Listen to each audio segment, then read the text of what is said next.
Hey guys, how are you? If you sometimes think, "Oh my gosh, they really don't care what I think. They don't want to hear my opinion. They always disagree with me." All the teenagers, right? I'm talking about your kids. They always have to argue and it doesn't matter what I say. They don't care what I think. I have some good news for you, okay? So, you are right. They don't care what you're saying about right now. They don't want to agree with you. They don't want to do what you're saying. But here's what I believe, and here's what I know to be true is that they are still recording everything you say in their brain. They still hear it. And even though, like, intentionally they disagree and do exactly the opposite, they're still going to save that recording in their head as a template of how it should be in life. And here's how I know it's true, okay? Because everything my parents told me and everything that I did however I wanted to do, I still remember everything. Like it's got imprinted on me subconsciously or consciously, whatever they said, and got imprinted in my brain as a template of how things should be. Like the best case scenario for how you should set up your life.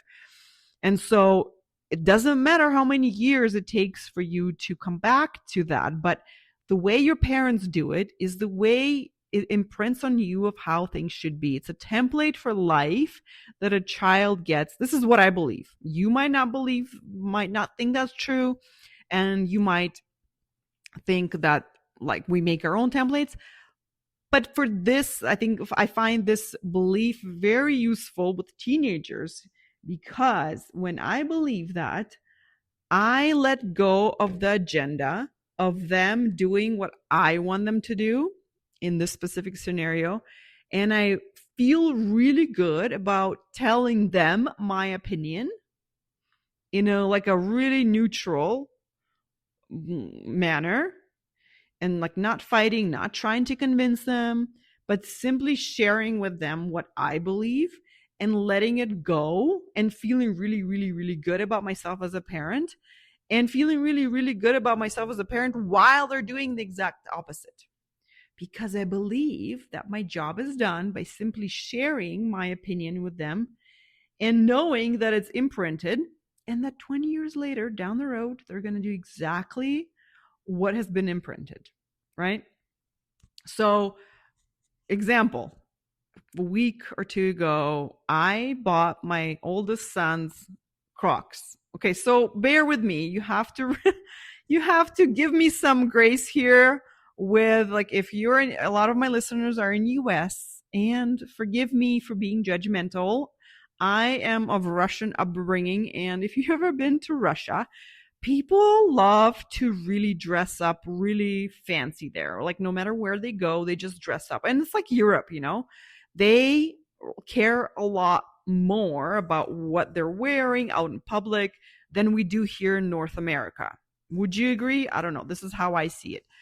Just like the standards of what you wear out to a grocery store or anywhere are a lot higher. Like people just dress up fancier, but to them it's normal. In Europe and Russia, it's like it's normal to do that, and they don't think it's fancy. It's just like dressing.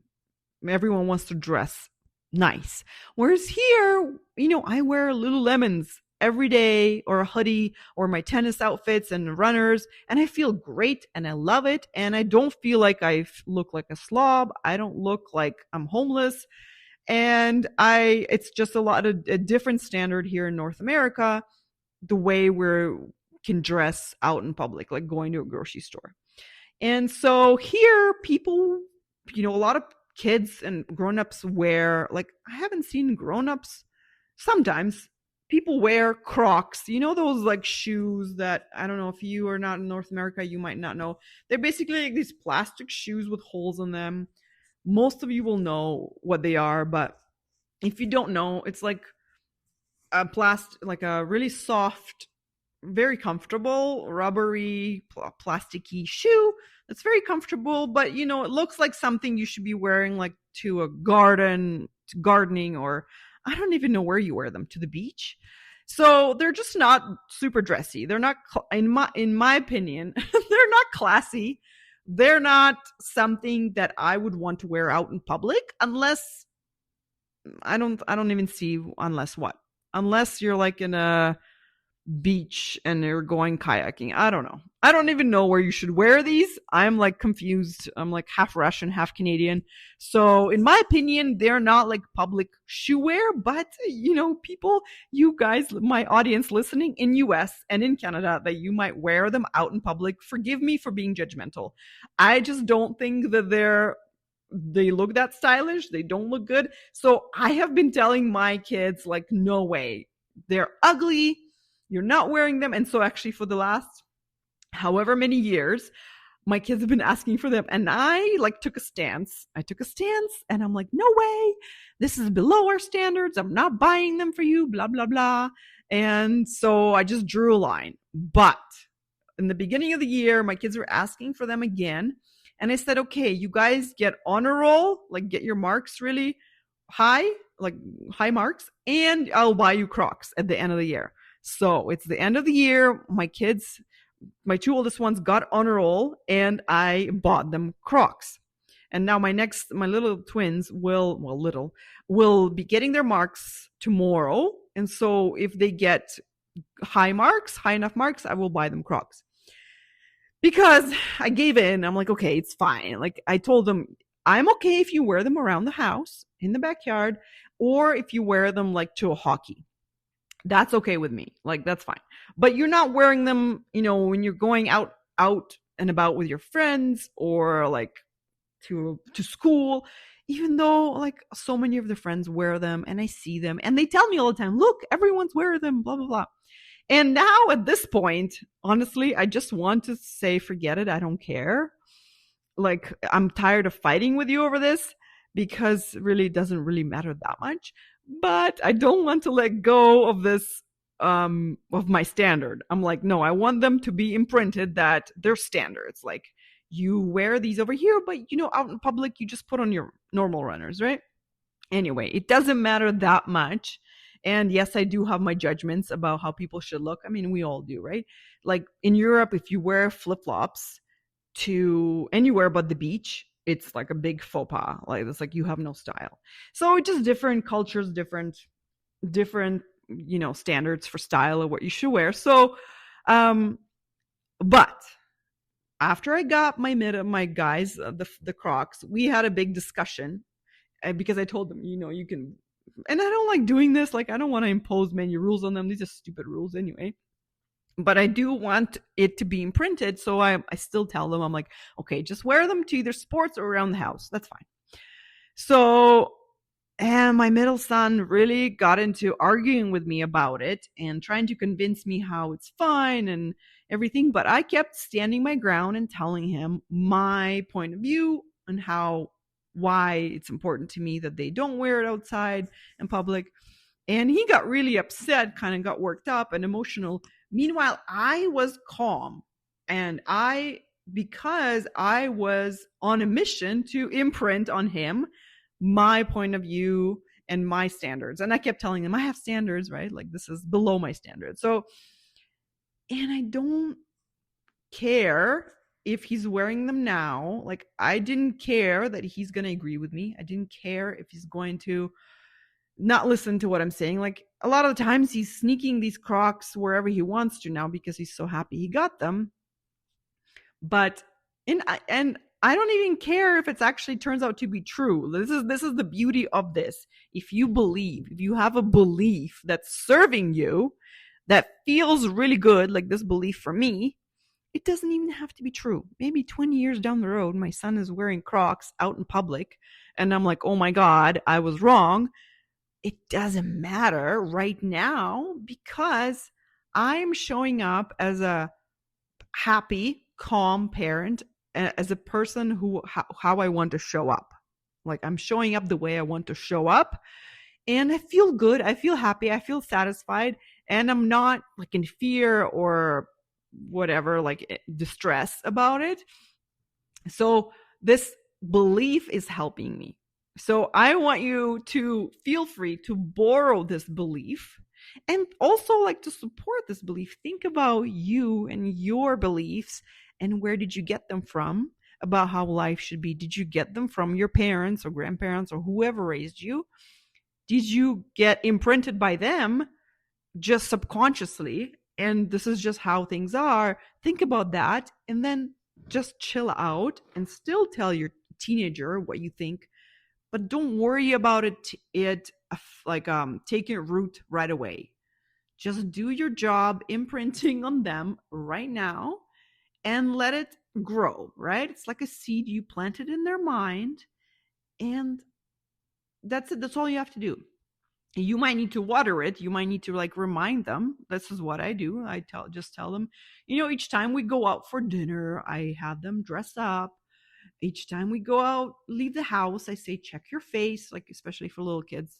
Teenagers are already more, more caring about what they look like, but little kids I still need to remind them, go check your teeth, go, wash your face, like brush your teeth. So there still needs to be, every opportunity. I see this interaction as each an opportunity to really imprint what's important to you.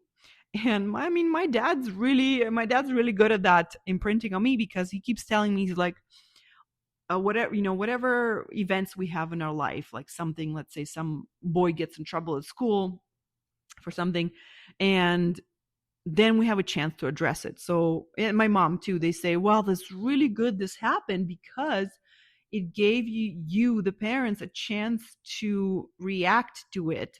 And so your reaction to it is what really sets the tone for your child to know what's right and wrong, like how to approach life, right? Because if the way we address like their misbehavior, if we really don't address it first, or if we address it like, oh, it's no big deal, then that's how they use that as a guideline for the future, right?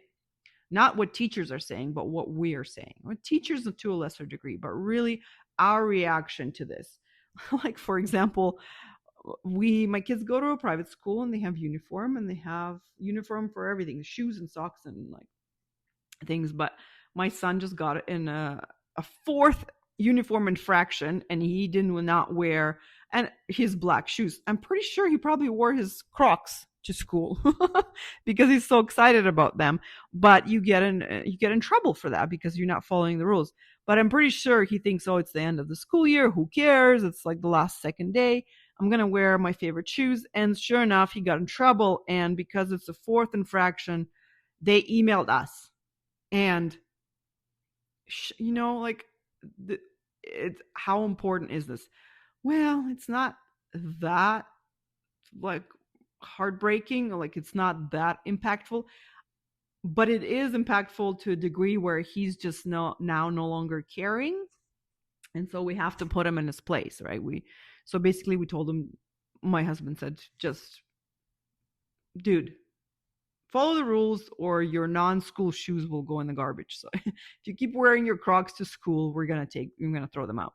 So these things need to be addressed. And how important are the school uniform rules? Pretty important. If you want to stay in that school, you need to follow the rules, right? So whatever you value, your reaction to an event will imprint on your child. And so don't worry if they're not doing what you think they should be doing. Don't worry if they're not agreeing with you. Just impose what you think, what you believe, and just say, it's fine that you have your own opinion, but this is my opinion, and just trust that it's working.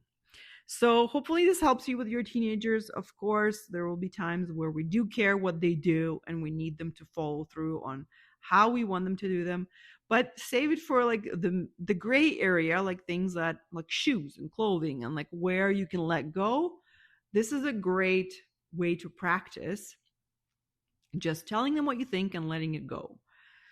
All right, guys, have an amazing week, and I'll talk to you next week. Bye.